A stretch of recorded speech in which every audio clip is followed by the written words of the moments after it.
কান্নি সুলতানিয়া। ফেরেশতাদেরকে কি হুকুম হবে জানেন? ফেরেশতাদেরকে আল্লাহ বলবেন খুদুহু ফাগুল্লুহু সুম্মাল জাহিমা সাল্লুহু, ওকে ধরো, ওকে সিধা জাহান্নামের তলদেশে নিক্ষেপ করো।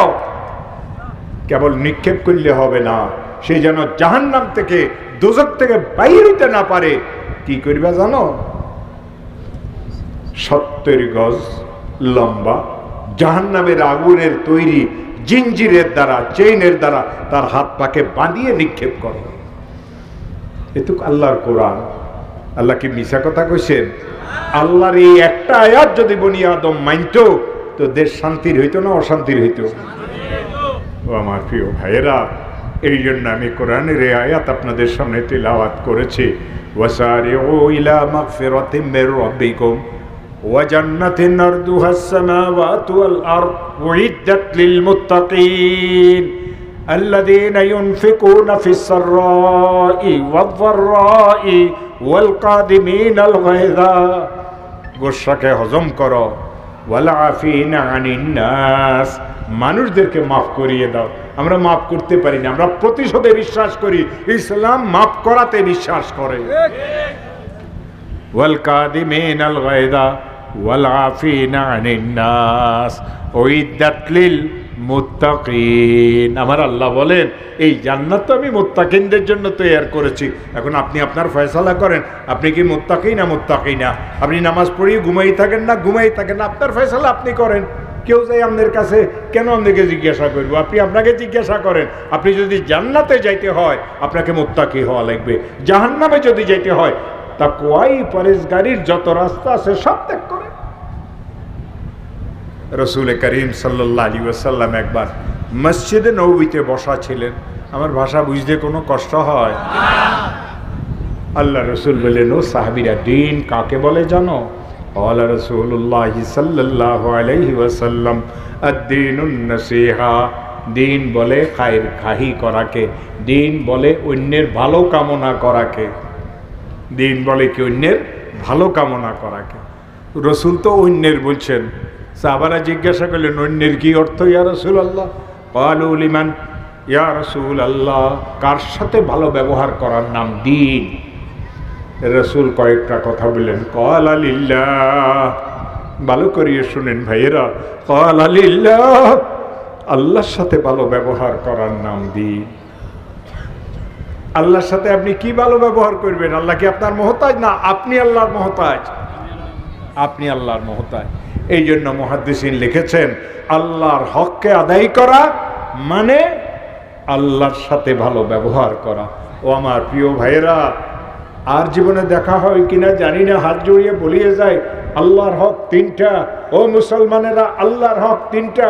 আল্লাহর হক 3টা। আল্লাহ তাআলার প্রথম হক শিরিকবিহীন ঈমান, এমন ঈমান যে ঈমানে শিরিক নাই। আল্লাহ তাআলার 2 নম্বর হক আল্লাহ তাআলার হুকুমগুলিকে মানা।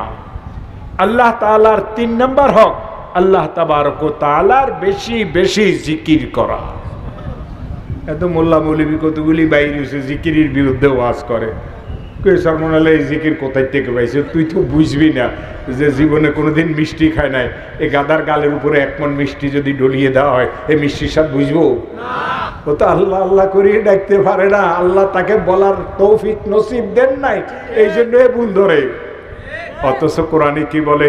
বিসমিল্লাহির রহমানির রহিম ওয়াজকুর ইসমা রাব্বিকা ওয়া তাবাত্তাল ইলাইহি তাবতীলা রব্বুল মাশরিকি ওয়াল মাগরিবি রব্বুল মাশরিকি ওয়াল মাগরিবি লা ইলাহা ইল্লা হুয়া ফাত্তাখিযহু ওয়াকিলা ওয়াসবির আলা মা ইয়াকুলুনা ওয়াহজুরহুম হাজরান জামিলা ওয়াদারনি ওয়াল মুকাদ্দিবিনা উলিন নি'মাতি ওয়া মাহিলহুম কালিলা। কুরআন বলে, ও আমার রাসূল, আপনার রবের জিকির করেন। ওয়াজকুর ইসমা রাব্বিকা ওয়া তাবাত্তাল ইলাইহি তাবতীলা, তাকে আশ্রয়স্থল মনে করেন। বিপদে আপদে আল্লাহ ছাড়া আপনার আশ্রয়দাতা আর কেউ নাই। আছে? ওয়াজকুর ইসমা রাব্বিকা, আল্লাহর জিকির করেন, আল্লাহর স্মরণ করেন। ওয়া তাবাত্তাল ইলাইহি তাবতীলা, আল্লাহর সাথে সম্পর্ক স্থাপন করেন। তিনি কে আল্লাহ জানেন রাসূল? রব্বুল মাশরিকি ওয়াল মাগরিব, রব্বুল মাশরিকি ওয়াল মাগরিব। পূর্বের আল্লাহও তিনি, পশ্চিমের আল্লাহও তিনি, আকাশের মালিকও তিনি, জমিনের মালিকও তিনি, সব কিছু তারই, তোমার কিছুই নাই। কয়েকদিনের জন্য তোমাকে দেখাশোনার জন্য দেওয়া হয়েছে। রব্বুল মাশরিকি ওয়াল মাগরিবি লা ইলাহা ইল্লা হুয়া, লা ইলাহা ইল্লা হুয়া। তিনি ছাড়া আর কোনো মাবুদ নাই, তিনি ছাড়া আর কোনো ইলাহ নাই। আছে আল্লাহ ছাড়া কোনো মাবুদ, কোনো মাবুদ নাই। ও আমার প্রিয় ভাইয়েরা, আল্লাহ তাআলার 3 নম্বর হক হচ্ছে আল্লাহ তাআলার বেশি বেশি জিকির করা। এরপরে আল্লাহ রসুল বললেন ওয়ালি কিতাবিহি, আল্লাহর কোরআনের সাথে খায়ের খাহি করা। আপনি কোরআনের কি উপকার করবেন? কোরআন পড়লে আপনি 1 হরফে 10 নেকি পাইবেন। আপনার ছেলে যদি হাফেজে কোরআন হয়, আপনি মুতির মিম্বরে বসবেন, আপনার ছেলের উসিলাতে আল্লাহ 10 জনকে জান্নাত, জাহান্নামীকে জান্নাত দান করবেন। আপনার ছেলেটাকে আল্লাহ 6666 তালা জান্নাত দান করবেন। তো আপনি কোরআনের কি উপকার করবেন? মুহাদ্দিসিন লিখেছেন কোরআনে কারিমের সাথে খায়ের খাহি করা মানে কোরআনের হককে আদায় করা। কোরআনে কারিমের প্রথম হক, কোরআনে কারিমের প্রথম হক কোরআনে কারিমের উপর ঈমান আনা। হাদা কালাম রব্বি, এটা তো আমার আল্লাহর কালাম, এটা আমার আল্লাহর কালাম, এটা আমার আল্লাহর কালাম। হাদা কালাম রব্বি, হাদা কালাম রব্বি। কোরআনে কারিমের 2 নম্বর হক কোরআনে কারিমকে তেলাওয়াত করা। কয়জন মুসলমান আছি আমরা কোরআন তেলাওয়াত করতে জানি? 8 ঘন্টা 10 ঘন্টা ফ্যাক্টরিতে কাজ করি, দোকানে কাজ করি, শুধু এই পেটটাকে পালার জন্য প্রত্যেক যদি 10 মিনিট 20 মিনিট যদি আলাদা করি, মসজিদের হুজুরকে বলি আমাকে একটা সূরা শিখাই দেন, এটা কি কোনো কঠিন কাজ?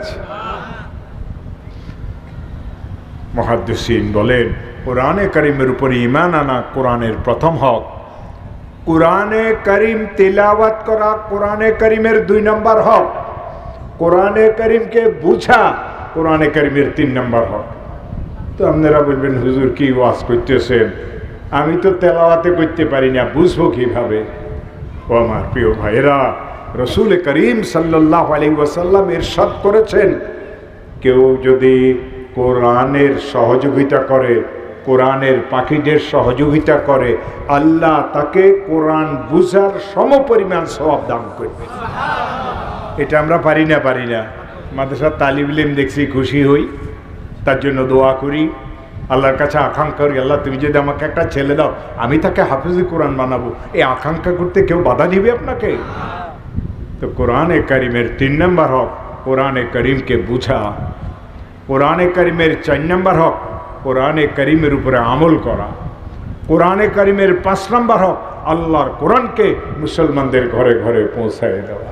এই চরমনাইর হুজুর, সন্দীপের হুজুর, আমাদের যে বুজুর্গানে দিন ছিলেন, তাদের জীবনের বিরাট একটা কাজ ছিল মুসলমানদের ঘরে ঘরে যাতে আল্লাহর কোরআন ঢুকে। আর যেখানে কোরআন ঢুকছে শয়তান সেখান থেকে বাহিরেব, হারামখুরি সেখান থেকে বাহিরেব, জুলুম অত্যাচার সেখান থেকে বাহিরেব। আল্লাহ বরকত আর রহমতের চাদর দিয়ে ওই ঘরওয়ালাদেরকে ঢাকিয়ে রাখবে। এরপরে আল্লাহ রসুল বললেন ওয়ালি নবীহি, আল্লাহ নবীর সাথে খায়ের খাহি করা। আপনি নবীজির কি খায়ের খাহি করবেন? নবী অনেক বড় না? 1,24,000 পয়গম্বরের সর্দার তিনি, কোনো সন্দেহ আছে? এই কোরআনে কারিমে একাধিক জায়গাতে আল্লাহ তার নবীর প্রশংসা করেছেন। আপনি একবার দরুদ শরীফ পড়বেন, আল্লাহ আপনার উপরে 10 বার রহমত নাজিল করবেন। তাইলে নবী বড় না ছোট? নবীর হক 3টা। নবী পাক সাল্লাল্লাহু আলাইহি ওয়াসাল্লামের প্রথম হক নবী পাক সাল্লাল্লাহু আলাইহি ওয়াসাল্লামের উপরে ঈমান আনা। নবী পাক সাল্লাল্লাহু আলাইহি ওয়াসাল্লামের 2 নম্বর হক নবী পাক সাল্লাল্লাহু আলাইহি ওয়াসাল্লামের সুন্নতের উপরে আমল করা। নবী পাক সাল্লাল্লাহু আলাইহি ওয়াসাল্লামের 3 নম্বর হক নবী পাক সাল্লাল্লাহু আলাইহি ওয়াসাল্লামের উপরে বেশি বেশি দরুদ শরীফ পড়া। একবার দরুদ শরীফ পড়বেন 10 বার রহমত পাবেন। যে দরুদ শরীফ পড়বে সব সময় আল্লাহ তাকে মৃত্যু পর্যন্ত অন্ধ করবেন না। যে দরুদ শরীফ পড়বে সব সময় আল্লাহ তাবারক ওয়া তাআলা তাকে রিজিকের কষ্ট দিবেন না। যে দরুদ শরীফ পড়বে সব সময় আল্লাহ তাবারক ওয়া তাআলা তাকে হেফাজতে রাখবেন। এটা আল্লাহর ওয়াদা। তাইলে রসুলের হক কয়টা বলছি? তিনটা। রসুলের প্রথম হক রসুলের উপরে ঈমান আনা। রসুলের 2 নম্বর হক রসুল করিম সাল্লাল্লাহু আলাইহি ওয়াসাল্লামের সুন্নতের উপরে আমল করা। রসুল পাক সাল্লাল্লাহু আলাইহি ওয়াসাল্লামের 3 নম্বর হক রসুল পাক সাল্লাল্লাহু আলাইহি ওয়াসাল্লামের উপরে বেশি বেশি দরুদ শরীফ পড়া। এরপরে আল্লাহ রসুল বললেন ওয়ালি আইম্মাতিল মুসলিমিন, মুসলমানদের আলেম ওলামা, বড়দের সাথে খায়ের খাহি করা। আপনি বড়দের সাথে কি খায়ের খাহি করবেন? মুহাদ্দিসিন লিখেছেন আলেম ওলামাদের সাথে খায়ের খাহি করার অর্থ কি? আইম্মাতুল মুসলিমিনের সাথে খায়ের খাহি করার অর্থ কি? আসসামু ওয়াত তা, তারা যেটা বলবেন সেটা শোনা আর তার উপর আমল করা। আমরা শুনি, আমল করি না। এরপরে আল্লাহ রসুল সাল্লাল্লাহু আলাইহি ওয়াসাল্লাম ইরশাদ করেছেন ওয়ালি আম্মাতিল মুসলিমিন, সাধারণ মুসলমানের হককে আদায় করা। সাধারণ মুসলমানের হক কোনো হাদিসে আসছে 5টা, কোনো হাদিসে আসছে 6টা। প্রথম হক মুসলমান যখন সালাম করবে ওয়ালাইকুম আসসালাম বলা, আগে সালাম করার চেষ্টা করা সাধারণ মুসলমানের হক। আমরা আগে সালাম করি না, সত্য না মিথ্যা? আমরা হুজুর আমরা সালাম করি না, আল্লাহ আমাদেরকে মাফ করিয়ে দেখ। কারণ ছাত্র আমারে সালাম করবে, আমি কেন তারে সালাম করব? অথচ পৃথিবীর বড় বড় ওলামাই হক্কানি রব্বানীদেরকে এই চোখে দেখেছি। হযরত মাওলানা জাকারিয়া সাহেব আমার ওস্তাদ, ওনাকে দেখেছি। উনি সবক আসি বলতেন আসসালামু আলাইকুম ওয়া রাহমাতুল্লাহ। সঈদ আহমদ পালানপুরিকে দেখেছি, বলতেন আসসালামু আলাইকুম ওয়া রাহমাতুল্লাহ। কারি তৈয়ব সাহেব রহমতুল্লাহকে দেখেছি, বলতেন আসসালামু আলাইকুম ওয়া রাহমাতুল্লাহ। আমরা কিন্তু সালাম করি না। সালাম করলে বেশি নেকি, ওয়ালাইকুম আসসালাম বললে কম নেকি। ও আমার প্রিয় ভাইয়েরা, আজকের থেকে স্ত্রীদেরকে সালাম করবেন, স্ত্রীরা সাধারণ মুসলমানেরা আলেম ওলামাদেরকে সালাম করবেন, আলেম ওলামারাও মুসলমানদেরকে সালাম করবেন। 2 নম্বর সালামের পরে মুসাফা করা। সাইড সামনে আ করে তুই হাত দে। দেখেন হুজুরের কষ্ট দিস না, আমি পরে হুজুরের সাথে মোলাকাত হবো। সালামের পরে মুসাফা। ভারতের শেষ জমানার সর্বশ্রেষ্ঠ আলেম ছিলেন সঈদ আহমদ পালানপুরি, যিনি দারুল দেওবন্দের শেখুল হাদিস সদরুল মুদারিসিন ছিলেন। তিনি যখন বাংলাদেশে আসতেন 2 হাত ওনার পকেটে দিয়ে হাঁটতেন, জামার পকেটে হাত দিয়ে হাঁটতেন। কোনো বড় আলেম বুজুর্গ আসি করতে হুজুর আসসালামু আলাইকুম হাত বাড়াইতে চাইতেন, আমি তো তোমার সাথে মুসাফা করুম না, আমি বুড়া মানুষ, তুমি হাতের সিপ দিবে, আমি ফামু ব্যথা। আর সালাম মুসাফা করার পরে একটা দোয়া রসুল শিখেছেন, ওই দোয়া তুমি পড়বে না। এই দোয়া তো মক্তবের ছাত্ররা পারে, তুমিও পারো, কিন্তু পড়বে না। তোমাদের বাংলাদেশে সালা মুসাফার দোয়া হইল হযরত আপকা এসে হ্যাঁ হুজুর আপনি কেমন আছেন। আবার আমরা হুজুরেরও কেউ দেখি বলি বাবা তুমি কেমন আছো, তোমার আব্বা আম্মা ভালো আছেন। এইটা কিন্তু মুসাফার দোয়া না। মুসাফার দোয়া কি? ইয়াগফিরুল্লাহু লানা ওয়া লাকুম। আল্লাহ রাসূল ইরশাদ করেন, 2 মুসলমান যখন হাত মিলায় আর ইয়াগফিরুল্লাহু লানা ওয়া লাকুম বলে, আসমান থেকে একজন ফেরেশতা নাজিল হন, উনি বলেন আল্লাহুম্মা আমিন, আল্লাহ এই 2 ভাইকে তুমি মাফ করিও। ও আমার প্রিয় ভাইয়েরা, সালামের পরে মুসাফা। রসুল বলছেন হাসির উত্তরে আর হামুকাল্লাহ বলবে। কারো হাসি আসলে সে বলবে আলহামদুলিল্লাহ। কেন? বর্তমান মেডিকেল সায়েন্সে এই কথা বলে, হাসির মুহূর্তে ক্ষণিকের জন্য মানুষের শ্বাস প্রশ্বাসের প্রক্রিয়া বন্ধ হয়ে যায়, এই জন্য সে শুকরিয়া আদায় করবে আলহামদুলিল্লাহ, আল্লাহ তুমি আমাকে বাঁচাই দিয়েছ, এই শ্বাসাটকে আমি মরিয়েও যাইতে পারতাম। আর যে শুনছে তার জিম্মাতে সে তার ভাইকে দোয়া করবে। কি দোয়া করবে? ইয়ারহামুকুমুল্লাহ ইয়ারহামুকাল্লাহ, আল্লাহ তোমার উপরে দয়া করেছেন, আল্লাহ তোমার উপরে দয়া করো। 2 আবু দাউদ দুনিয়াতে আসছিলেন, ওলামায়ে কেরাম জানেন। এক আবু দাউদের নাম ছিল আবু দাউদ সাজিস্তানি, যার কিতাব আমাদের দাওরায়ে হাদিসে পড়ানো হয়। আরেক আবু দাউদ মুহাদ্দিস ছিলেন, ওনার নাম ছিল আবু দাউদ তায়ালিসি। ছোট নৌকাতে করে সফরে যাচ্ছিলেন, পাশে আরেকটা নৌকা যাচ্ছিল। ওই বড় নৌকার উপরে একজন লোকের হাসি এসছে, সেই লোকটা বলল আলহামদুলিল্লাহ। ইনি ইয়ারহামুকাল্লাহ বলার আগে নৌকা সামনের দিকে চলিয়ে গেল। লোকদেরকে বলল নৌকাটাকে ঘুরাও, ওই বড় নৌকার কাছে যাও। বড় নৌকার কাছে আসি ওই লোকটার চেহারা দেখি বললেন ইয়ারহামুকাল্লাহ। ও আমার প্রিয় ভাইয়েরা, আজকে এই হাসির উত্তর আমরা ভুলিয়ে গেছি। রসুল করিম সাল্লাল্লাহু আলাইহি ওয়াসাল্লাম মসজিদে নবীতে বসা, ওই কোণার থেকে একজন সাহাবীর হাসি আসলো, তিনি বললেন আলহামদুলিল্লাহ। রসুল বললেন ইয়ারহামুকাল্লাহ। একটু পরে ওই লোকটার আবার হাসি আসলো, তিনি বললেন আলহামদুলিল্লাহ। রসুল বললেন ইয়ারহামুকাল্লাহ। কিছুক্ষণ পরে ওই লোকটার আবার হাসি আসলো, সে বলল আলহামদুলিল্লাহ। রসুল সাল্লাল্লাহু আলাইহি ওয়াসাল্লাম বললেন ইয়ারহামুকাল্লাহ। কিছুক্ষণ পরে ওই কোণার থেকে একজনের হাসি আসলো, চুপ করে বসিয়ে রয়েছে। তো এই লোকটা কিছুক্ষণ পরে বলে ইয়া রাসূলুল্লাহ, আমার ভাইয়ের হাসি আসছে, আপনি তার জন্য দোয়া করছেন, আমিও হাসি দিছি, আপনি আমার জন্য দোয়া করলেন না। রসুল বললেন তুমি যে আলহামদুলিল্লাহ বলো নাই, এই জন্য তোমার জন্য আমি দোয়া করি নাই। অতএব যে আলহামদুলিল্লাহ বলবে তার উত্তরে ইয়ারহামুকাল্লাহ বলতে হবে।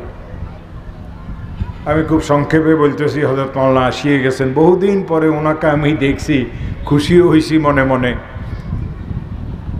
এরপর আল্লাহ রসুল সাল্লাল্লাহু আলাইহি ওয়াসাল্লাম ইরশাদ করেন, মুসলমানের উপরে মুসলমানের এই হকগুলি, সালামের উত্তরে ওয়ালাইকুমুস সালাম বলা, হাসির উত্তরে ইয়ারহামুকাল্লাহ বলা। মুসলমান যদি অসুস্থ হয় তাকে দেখতে যাওয়া। কত মুসলমান মহল্লাতে অসুস্থ হয় না? এই মাসে বলেন কেউ আমরা দেখতে গেছি।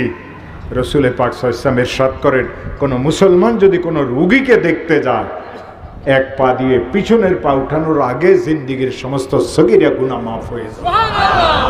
রসুল সুন্নত শিখাইছেন, পুরুষেরা পুরুষের কপালে এভাবে আস্তে আলতোভাবে হাত দিবে আর বলবে লা বাস তাহুর ইনশাআল্লাহ, কোনো অসুবিধা নাই, আপনি তাড়াতাড়ি ভালো হয়ে যাবেন, আপনি তাড়াতাড়ি ভালো হয়ে যাবেন, আপনার গুনাহ খাতা মাফ হয়ে যাবে। রসুল বলছেন ভয়ের কথা রুগীদেরকে বলবে না, এটা শরীয়তে হারাম। অনেকে হয় রে ভাই তোমার তো ওই রোগটা হয়েছে, আমার বড় দুলাভাই কিন্তু এই রোগেই মারা গেছে, এ তো এমনি অসুখে তব্দ হয়ে রয়েছে, আপনি শুনাইয়া দিয়া হেরে আরও ব্যাককল বানাই দিলেন। রসুল পাক সাল্লাল্লাহু আলাইহি ওয়াসাল্লাম বলছেন রুগীর কাছে বেশি সময় থাকবে না।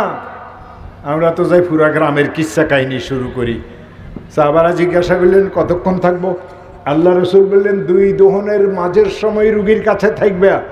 বালতি একটা 2 রানের চিপাতে নিছেন, গরুর দুধ দোয়াইতেছেন, স্যাঁত স্যাঁত করে আধা বালতি পুরাইছেন। আল্লাহর কুদরতে দুধ উপরে উঠিয়ে গেছে। বাছুরটাকে ছাড়, এটা গরুর বাছুর না, এটা মানুষের বাছুর। বলে যে বাছুরটাকে ছাড়, দেখে একটু গুতা মাথা দিলে যদি কিছু নামে। আবার ছাড়ছে, 2-4 মিনিট সে গুতা দিছে, নামছে, টান দে, দুধ নামিয়ে আসছে, আবার চ্যাঁত চ্যাঁত করে 1 বালতি পুরাইছে।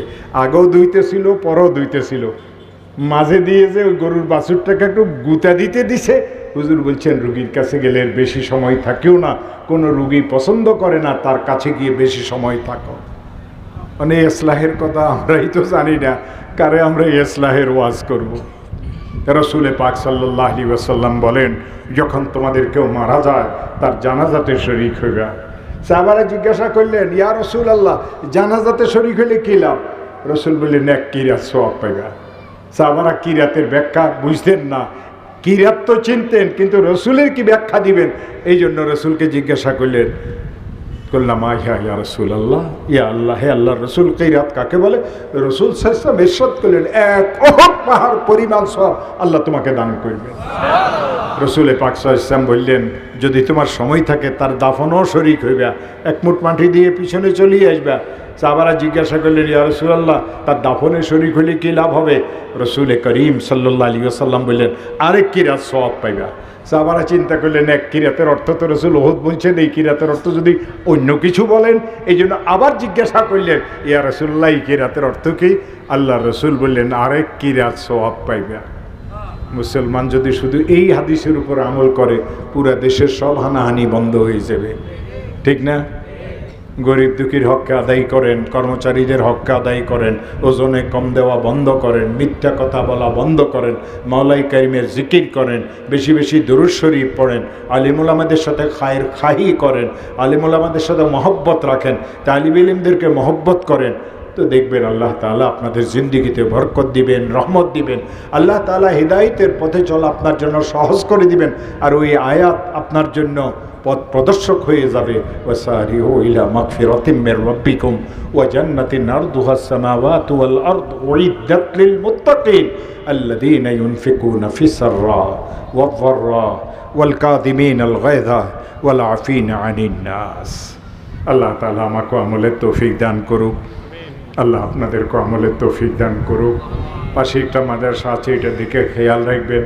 হুজুর আসিয়ে গেছেন, নাইলে আর কতক্ষণ না এসে দেরি করলে আমারে হয়তো আরও কিছুক্ষণ বলা লাগিতে, অনেক বুড়া হয়ে গেছে, 72 বছর শুরু হয়ে গেছে, দুইজনে ধরি নিতে হয়, গাড়ির থেকে ধরি নামাইতে হয়। শুধু গলাটা শক্ত আছে, ওয়াজ করতে পারি, সবকও পড়াইতে পারি, আর কিছু পারি না। আমার জন্য দোয়া করবেন, আমি আপনাদের সকলের কাছে দোয়া চাই। ও আখির দাওয়ানা আলহামদুলিল্লাহ।